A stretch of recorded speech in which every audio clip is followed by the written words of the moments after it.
your doorsteps. Today being the 10th of January 2022. We are still live here in Lagos Super Rally. Super Rally la wale kombi by. The rally is still very peaceful. Inú Èkó la wà kò sí kankan. We have told you la Shetiri only Sango Olukoso. Lagos Mega Rally, Super Rally, movement. We are live here. Shetiri. Inú Èkó la wà. The rally is going live, purely live. Once again, Koiki Media bringing the world closer to your doorsteps.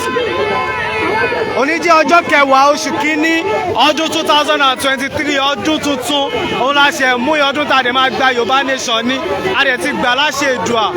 We are live here in Lagos. Ṣẹ̀rí inú Èkó la wà o.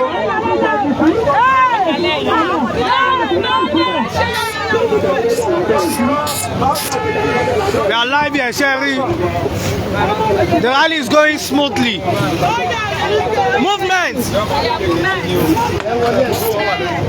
The rally is going smoothly. Shetiri báyẹn. I'm a jẹ́ kẹ́ mọ̀ bó bá ṣe ń lọ, but it's still very smooth here, as you can see. We are coming back live. Just a short.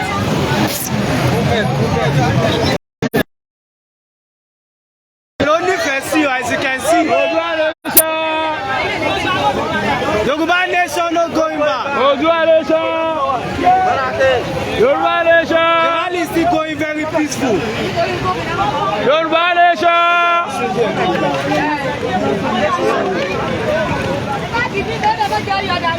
The rally is going very peaceful.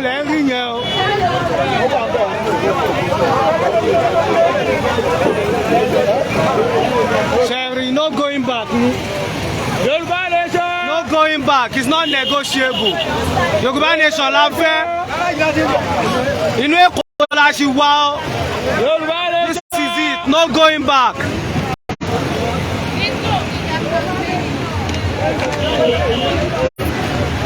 We're in Lagos. No going back. Àkànjẹ́ kẹ́ mọ̀ bó ṣe lọ bí báyìí ni o.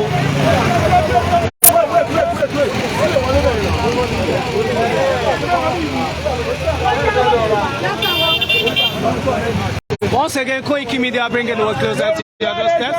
Today being the 10th of January 2022.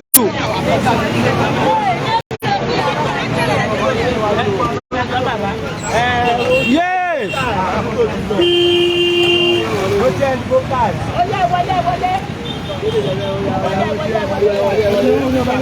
Thank you very much for joining live. Share broadcast. Share this broadcast as you watch. It's not negotiable. Yeah.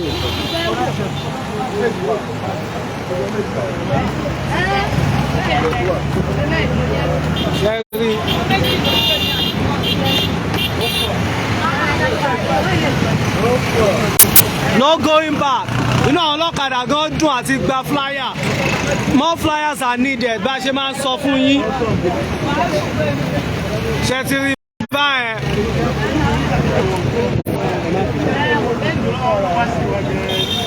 Yoruba Nation is not negotiable. Gẹ́gẹ́ bá a ṣe máa ń sọ fún yín.